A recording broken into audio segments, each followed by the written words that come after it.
வணக்கம்ப்பா. இன்றைக்கி நம்ம பார்க்க போகிற டாபிக் வலிமை மிகு அமிலம், வலிமை குறைந்த காரத்திலிருந்து உருவான உப்பு, உப்பின் நீரார் பகுப்பு. வலிமை மிகு அமிலம் அப்படின்னு சொன்னோம்னா என்ன அமிலத்தை நம்ம சொல்லலாம் அப்படின்னு சொன்னோம்னா HCl சொல்லலாம். வலிமை குறைந்த காரம் அப்படின்னு சொன்னோன்னா அமோனியம் ஹைட்ராக்சைடு NH4OH சொல்லலாம். இது இரண்டும் நடுநிலையாக்கல் வினையில் ஈடுபட்டு அமோனியம் குளோரைடு உப்பும் நீரும் கிடைக்கும். அக்வஸ் கரைசல் நிலைமையில் கிடைக்கும். அப்போ இந்த அமோனியம் குளோரைடு உப்பு, அந்த உப்பு நீரார் பகுப்பு. அப்போ NH4Cl உப்பை நீர் கரைசலில் கரைக்கும் பொழுது எப்படி பிரிந்திருக்கும் அப்படின்னு பார்த்தோம்னா, அமோனியம் குளோரைடு NH4+ ஆகவும் Cl- ஆகவும் பிரியும். நீரானது H+ ஆகவும் OH- ஆகவும் பிரியும். இங்கு வலிமை மிகு அமிலம் HCl உருவான Cl- அயனியானது இந்த உப்பில் வலிமை குறைந்திருக்கும். அப்போ இந்த HCl ஆனது வினை புரியாது.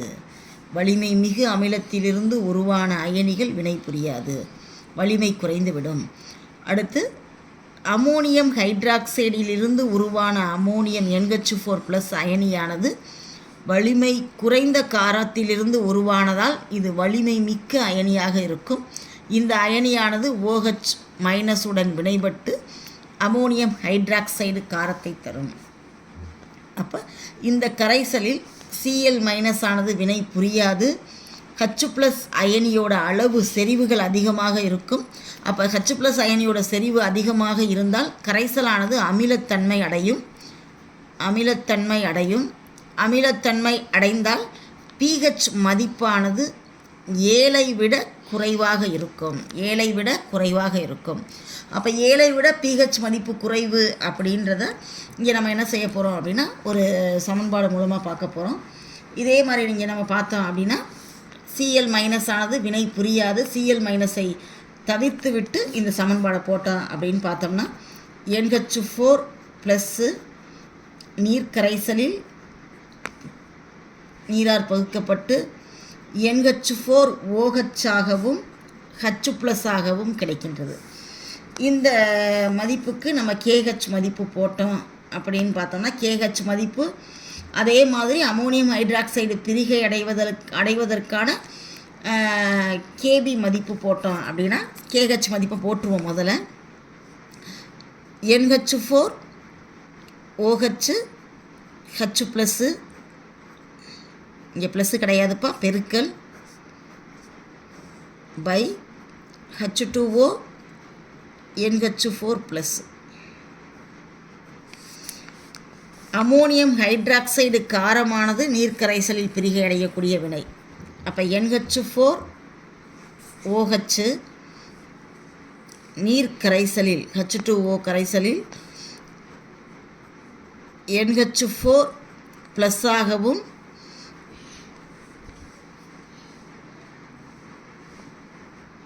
OH- ஆகவும் பிரியும். இந்த கரைசலில் சமநிலை மாறிலி காரமாக இருப்பதால் KBயோட மதிப்பு NH4+ செறிவு OH- செறிவு பை NH4OH செறிவு H2O செறிவு இங்கேயும் அடிக்கப்படும், இங்கேயும் அடிக்கப்படும். ஏன்னா H2O என்பது நீரோட செறிவு 1 அப்படின்ற அளவு எடுத்துக்கலாம். ஏன்னா நீர் அதிகப்படியான அளவு பயன்படுத்துவதன் காரணமாக. இப்போ KHக்கும் KBக்கும் என்ன ஒரு தொடர்பு அப்படின்னு பார்த்தோம்னா, இது ரெண்டு சமன்பாடையும் நம்ம எழுதும் பொழுது நம்ம ஏற்கனவே எழுதின மாதிரி KH பெருக்கல் KB அப்படின்னு எழுதுனோம்னா KHோட சமன்பாடோட மதிப்பு NH4OH செறிவு H+ பை NH4+ பெருக்கல் NH4 ப்ளஸ்ஸு OH மைனஸ் செறிவு பை NH4OH செறிவு. NH4OH செறிவு NH4OH செறிவு அடியாயிரும். NH4 plus NH4 plus அடியாயிரும். அப்போ KH பெருக்கல் KB equal to H plus OH minus அயனி தான் இருக்கும். இரண்டு அயனிகளோட செறிவு அப்படின்னு சொல்கிறது நீரின் சுய அயனி பெருக்கம் KW. அப்போ KH பெருக்கல் KB ஈக்குவல் டு KW அப்படின்னு போட்டோம்னா KH equal to KW by KB என்ற மதிப்பு நமக்கு கிடைக்குது. நம்ம ஆஸ்வால்டு விதியில் படித்தது போல தான். ஆஸ்வால்டு விதியில்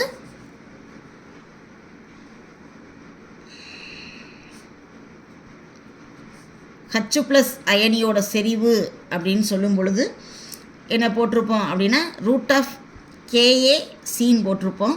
இங்கே KAக்கு பதிலாக என்ன போடலாம் அப்படின்னா உப்பு நீரார் பகுப்பு. அப்போ KHC அப்படின்னு போட்டுக்கிறலாம். KHோட மதிப்பு என்ன அப்படின்னு பார்த்தோம்னா √KW பை KB. இந்த KHக்கு பதிலாக இந்த KW பை KBயை போட்டுடலாம். ரூட்டுக்குள்ளே சியும் இருக்குது. சி இந்த ரெண்டுக்கும் நடுவே பெருக்கல்ல இருக்குது. இப்போ நமக்கு தெரியும் H ப்ளஸ் அயனியோட செறிவு நேரடியாக இருக்குது. அதனால் நம்ம என்ன செய்யலாம் அப்படின்னா டேரெக்டாக H ப்ளஸ் அயனியோட செறிவை போட்டுடலாம். அப்போ pH மதிப்பு அப்படின்றது எதற்கு சமம் அப்படின்னா minus log of H plus அயனியோட செறிவு. அப்போ H ப்ளஸ் அயனியோட செறிவு அப்படின்ற மதிப்பு இதுதான் செறிவு கண்டுபிடிச்சிருக்கோம். இந்த செறிவு மதிப்பு இதில் போட போகிறோம். போட்டால் என்ன ஆகும் அப்படின்னு பார்த்தீங்கன்னா pH equal to minus log H plus அயனியோட செறிவுக்கு பதிலாக KW பை KB சி. இங்கே ரூட் வரணும். நம்ம ரூட்டை எடுத்துகிட்டு ரூட்டுக்கு பதிலாக என்ன போடுறோம் அப்படின்னா 1/2ன்னு போட்டுட்டோம். இந்த லாக் 1/2 ஒவ்வொரு டேர்முக்குமே பொருந்தும். இந்த டேர்மை என்ன செய்ய போகிறோம் அப்படின்னா பிரித்து நம்ம எழுத போகிறோம். அப்போ pH equal to minus 1/2 log KW minus 1/2 log C. கேபியோட மதிப்பு கீழே இருக்கிறதுனால வகுத்தலில் இருக்கிறதுனால அது மட்டும் ப்ளஸ் 1/2 லாக் KB. KWயோட மதிப்பு நமக்கு ஏற்கனவே தெரியும். KW ஈக்குவல் டு 1 × 10⁻⁻14 என்ற மதிப்பு. லாக் கேபியோட மதிப்பு அப்படின்னு எடுத்தோம்னா மைனஸ் லாக் கேபியோட மதிப்பு தான் PKB அப்படின்ற மதிப்பு. ஆனால் நமக்கு இங்கே ப்ளஸில் மதிப்பு இருக்குது. அப்போ ப்ளஸில் மதிப்பு இருக்கிறதுனால நம்ம போடும் பொழுது இந்த இடத்துல ப்ளஸ் PKBன்னு போடக்கூடாது. இந்த இடத்துல ப்ளஸ் இருக்கிறதுனால இந்த டேர்ம் மைனஸ் ஆகிடணும். PKB ப்ளஸில் இருந்துச்சுன்னா இங்கே மைனஸ் வேல்யூ கிடச்சிருக்கு. இங்கே கேபியோட மதிப்பு ப்ளஸில் இருக்கிறதுனால நம்ம PKB போடையில் அதை மைனஸ் டேர்முக்கு மாற்ற போகிறோம். இப்போ இந்த மதிப்புகளை அப்படியே நம்ம பிரதியிட போகிறோம். அப்போ pH equal to minus 1/2 log 10⁻⁻14 10⁻⁻14 அப்படின்றது KWயோட மதிப்பு. KWயோட மதிப்பு 1 × 10⁻⁻14. 1 வச்சு பெருக்கினாலும் அதே மதிப்பு தான். அதனால் வெறும் 10⁻14 மட்டும் போட்டிருக்கோம்.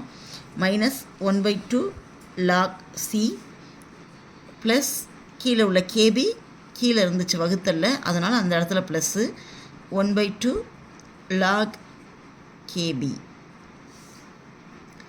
இப்போ 10⁻⁻14ன்ற அடுக்கு -14 மட்டும் இங்கே முன்னாடி கொண்டு வர்றோம். அடுக்கில் உள்ள மைனஸோட முன்னாடி வரும்பொழுது மைனஸும் என்ன ஆகும் அப்படின்னா ப்ளஸ்ஸாக மாறிடும். அப்போ ப்ளஸ்ஸாக மாறினதுனால ப்ளஸ் 14 × 1/2 லாக் 10 அப்படின்றதோட மதிப்பு 1. So minus 1/2 log C.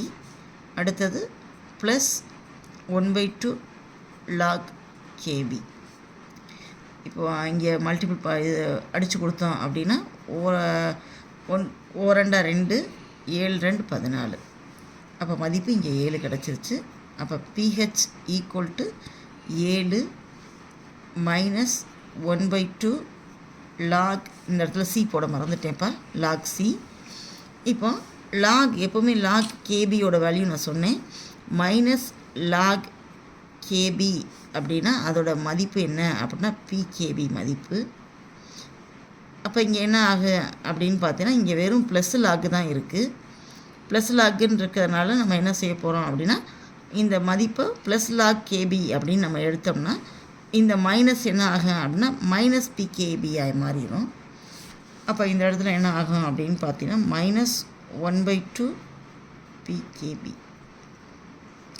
இந்த மதிப்பு மைனஸில் இருக்கிறது கிடைக்கும் பொழுது இது ப்ளஸ்ஸாக கிடைக்குது. அப்போ இந்த மதிப்பு ப்ளஸ்ஸாக கிடைக்கும் போது இது என்ன ஆகும் அப்படின்னா மதிப்பு மைனஸாக மாறிடும், பிகேபி மதிப்பு. பிகேபி அப்படின்னு சொல்கிறது காரத்தின் சமநிலை மாறிலிக்கான சமன்பாடு. அப்போ என்ன கிடச்சிருக்கு சமன்பாடு, பிஹெச் ஈக்குவல் டு 7, 7லேருந்து மைனஸ் 1/2 லாக் சி மதிப்பை கழிக்கணும், அதிலிருந்து 1/2 பிகேபி மதிப்பை கழிக்கணும். அப்போ 7லேருந்து இந்த மதிப்புகள் கழிக்கப்படும் பொழுது கண்டிப்பாக பிஹெச் மதிப்பானது 7ஐ விட குறைவாக இருக்கும். அப்போ கரைசலானது அமிலத்தன்மை அடையும்.